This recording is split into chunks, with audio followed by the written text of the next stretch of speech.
everyone. We are here today at the Missouri Botanical Garden. I'm Christina and this is Cassidy. Today we are starting our tour off in the Chinese garden. So I will go ahead and turn this camera around and we are going to show you what's going on in the Chinese garden today. So it's looking very lush and green right now. And right here in front of us are a couple particularly nice blooms. These here are some peonies. And we also have a really large collection of peonies in the Japanese garden.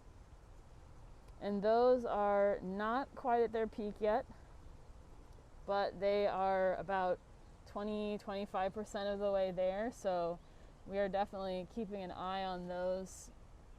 Looking to peak in the next week or maybe two, so we're definitely watching those. And this is just a taste of what's to come.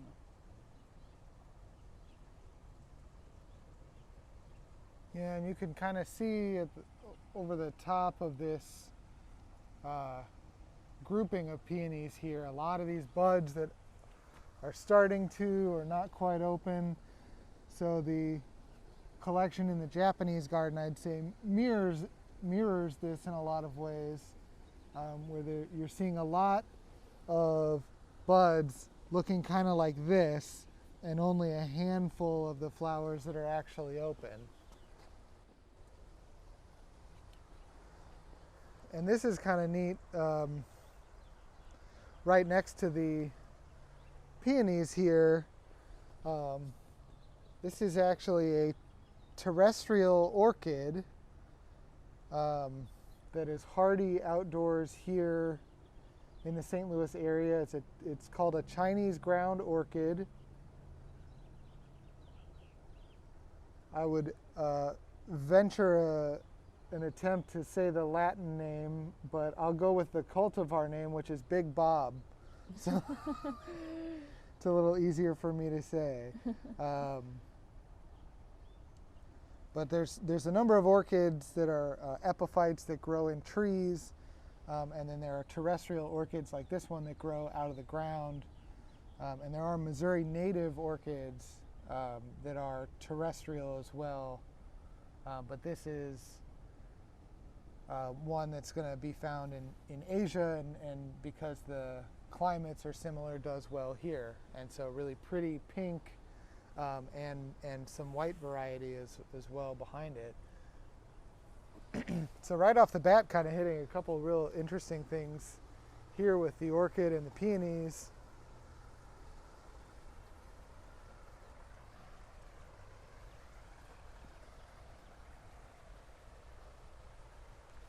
And you may notice the pops of yellow in the distance here. As we get closer, you'll see those are irises. So there's a couple types of irises here in the Chinese garden.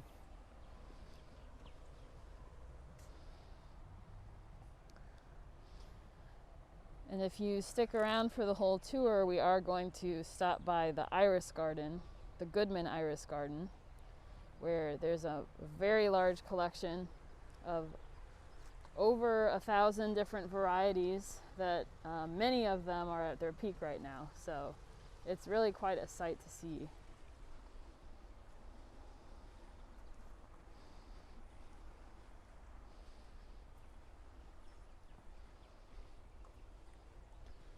Here's another type of iris here. This one's called a roof iris.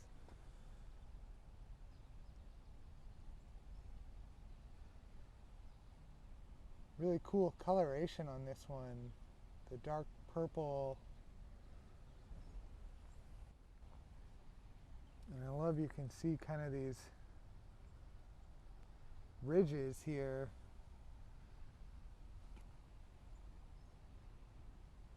I'm sure there's an official botanical term for what that is, but I'm going to call it a ridge. Oh, and here's some columbine. So the Missouri native columbine is red. That's also in bloom right now. This is going to be a different variety with this neat purple coloration. And I've actually seen a handful of different columbines in different places in the garden that are in bloom right now, ranging from that Missouri native red of the eastern columbine to these dark purples, which we've seen on some like mountain varieties of columbines or European columbines.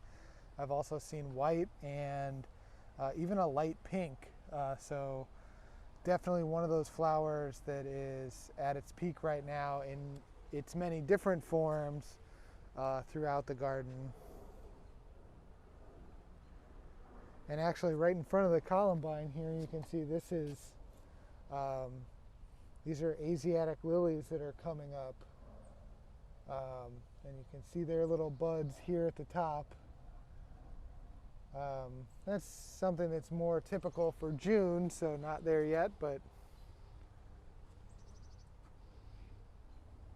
again, just adding interest as we take our walk through here.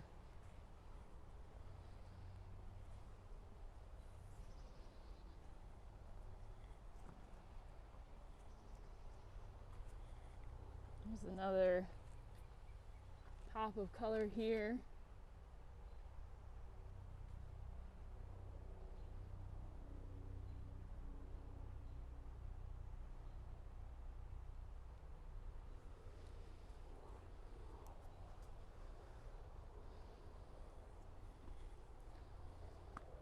All these ferns coming up as well. Yeah. And here's our bananas coming up.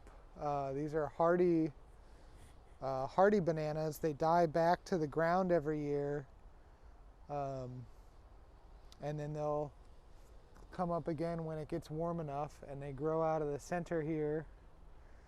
And they'll get pretty tall in this area, despite it being kind of shaded. But there's a nice little stand of bananas, so when that reaches its peak in the heart of summer, nice big banana leaves. Here's some of that white columbine I was mentioning. You can see here off the path. And again, just a lot of different varieties of that in bloom around the garden.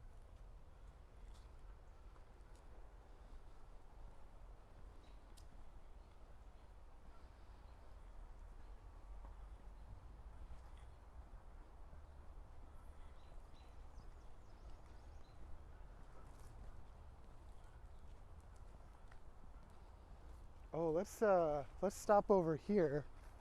I think I'm seeing something catch my eye. This is a really neat tree. It looks like it's losing a lot of its bracts, which are modified leaves. So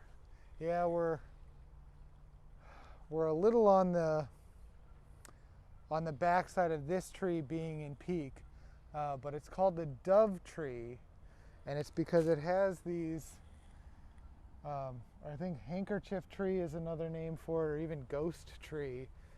It has these modified leaves on it that are white, and normally it would have the little flower. You can kind of see it here maybe where the flower would be. And again, this is a bit past peak, so forgive a little bit of the browning and everything that you're seeing here, because these are spent. But this is just kind of a neat tree because it has these big white bracts that flutter in the wind.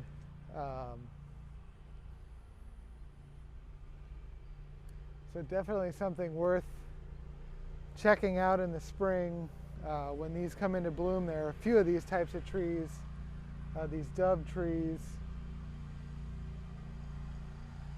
in a few places throughout the garden.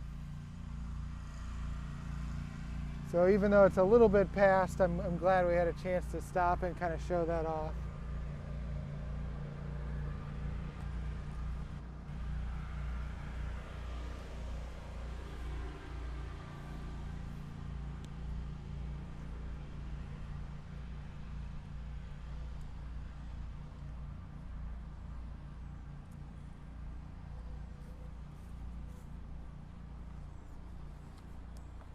You can see these white redbud trees. We've passed these on a lot of our recent virtual tours, so we've kind of gotten to see the progression here. And they are fully out of bloom now, leafing out. Spring slowly turning to summer, although today in St. Louis it is a bit chilly, and it's supposed to be this whole week, so it's a little cool for May. Yeah, and in some cases that can actually be helpful to prolong the flowers if it's cool but not too cold. Helps keep the flowers on trees a little bit longer. It just sort of depends. I mean, there's a lot of other factors. If there's a lot of rain and wind, that's going to knock things down. Here you can see Tyler, he's watering. This is his new plant. A couple weeks ago, we actually showed you this when it was full of tulips, and he's made the switch there to his summer plantings and giving those a nice dose of water.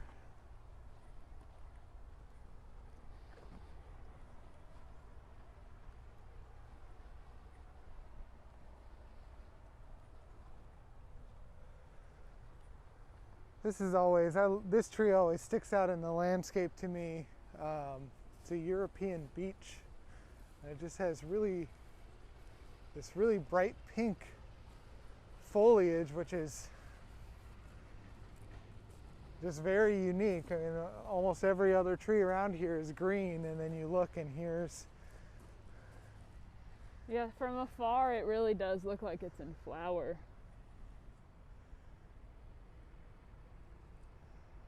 And it looks like this all season, so it's not, sometimes trees, plants, when they first leaf out, the leaves may be a different color. There's a lot of oaks that will put out like red leaves when they're first leafing out that will eventually turn green, but this particular beech will maintain this color throughout the season, which is probably why the cultivar name is Rosea marginata. You can clearly see there's a nice rose color here on the margins of the leaves. And there's our bottle brush buckeye path here. Not in flower yet. That's another that waits until June. But you can see the stalks starting to come up. All the things that will eventually be those namesake bottle brush flower stalks. So not quite there yet, but this area is definitely leafed out, and it's one of the neat places to walk down a path in the garden, because as we come around here, you'll see it just raises, comes right to the path and raises up past your eye level here as you walk through. So really neat when it's leafed out, but definitely when it's in flower, which again will probably be in 2 to 4 weeks here.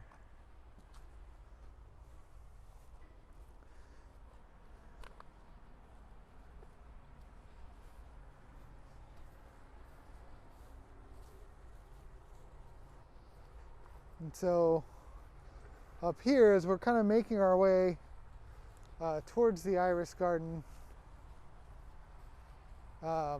here's another little collection of some irises in bloom,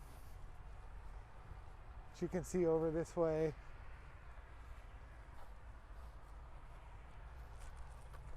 The dry stream bed area here in the knolls.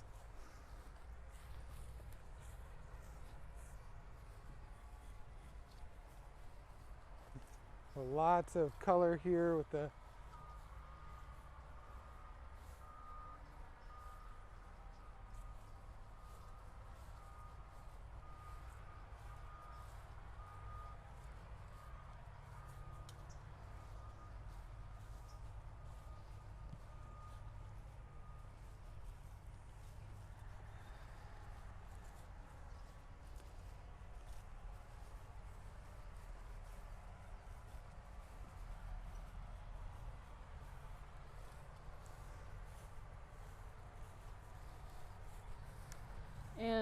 straight ahead of us here, you can see that the first water lilies have been planted in the central axis. So these are really small right now. Well, I say really small, but they're the size of a large dinner plate. But those of you who have come to the garden in the summer before or have been watching our virtual tours, they get really, really large, 5-6 feet across by mid-summer and the end of the summer. Yeah, and there should be in here 3 different types of these Amazon water lilies. There's Victoria amazonica, Victoria cruziana, and then Victoria longwood hybrid, which is the one that's closest to us here, which is a cross between the two that was created at Longwood Botanic Gardens. And so those 3 different types of the Victoria water lilies. Again, when they're this small, it may be hard to spot the difference, but when they reach their full size and start to flower, you can definitely notice the difference between the 3.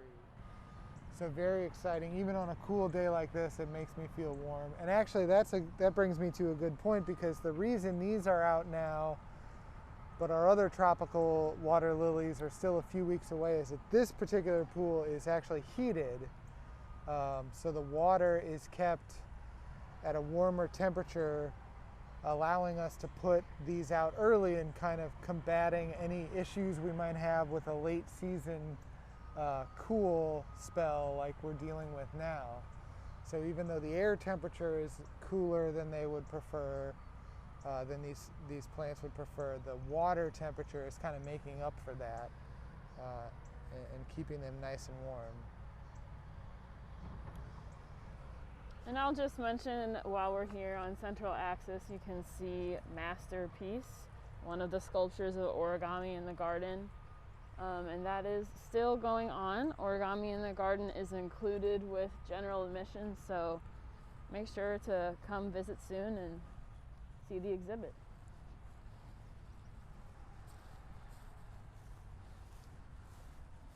Christina promised we'd get to the iris garden, the big show. This is definitely the peak week for irises here at the Missouri Botanical Garden, and you can see why as we kind of round the bend here.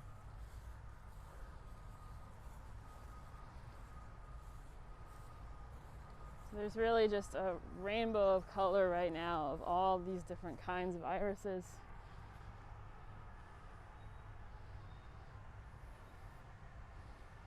And they're all labeled, so you can check out some of their names that we've showed off before. This one's called Ruffled Ballet. This sort of peach colored one here is called Vanity.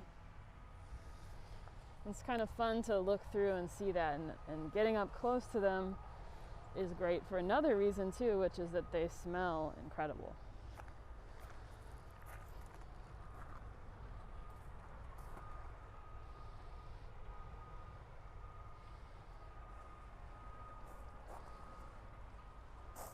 And so a lot of these are bearded irises. We kind of consider it peak when the tall bearded irises come into bloom.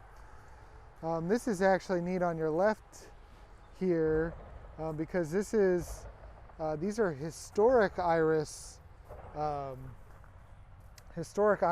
that were hybridized sometimes more than a century ago.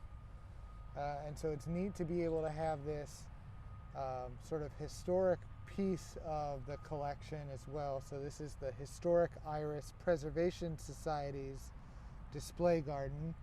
This one here that we're showing now is called Morning Splendor and was created in 1923. So really neat to see, kind of take you chronologically through the hybridization of this plant from some of these early earlier varieties to what we have in more recent years, which runs the gamut.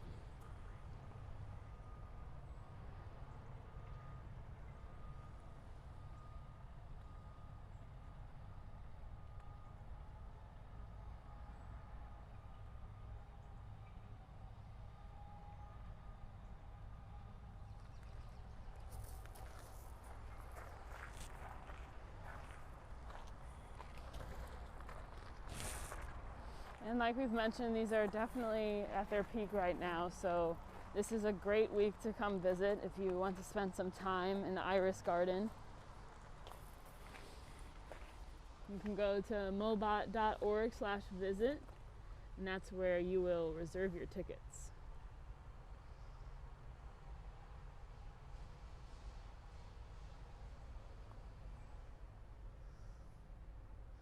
Here's Jukebox Hero. And I saw Major Tom back there, so some fans of 80s music must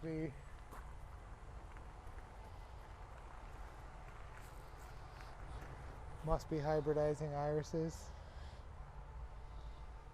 And that's what makes the names of these flowers so fun, is that the people who hybridize them can give that variety whatever name they want. So you'll see some named after things like that, or sometimes after a loved one, or other times it's a little more literal, like named after some of the features it's meant to highlight. Yeah, we have a whole bed up here that's just storybook characters. And in fact, when we were walking through last time, we saw some Harry Potter characters mentioned in there. And it really, I think it's just as fun to look at the names as it is the flowers themselves, although the flowers are certainly more. And even through the mask, I can get a good scent off of these. So that's, yeah, they definitely have a strong smell.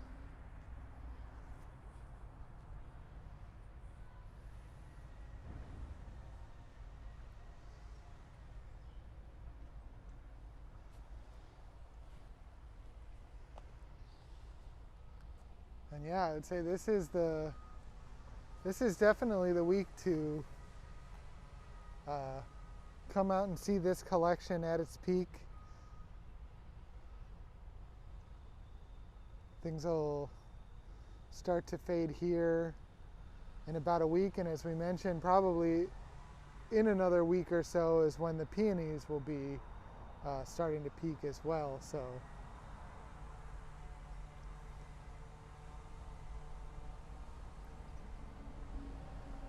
thank you all for coming along on this tour. We hope you enjoyed it.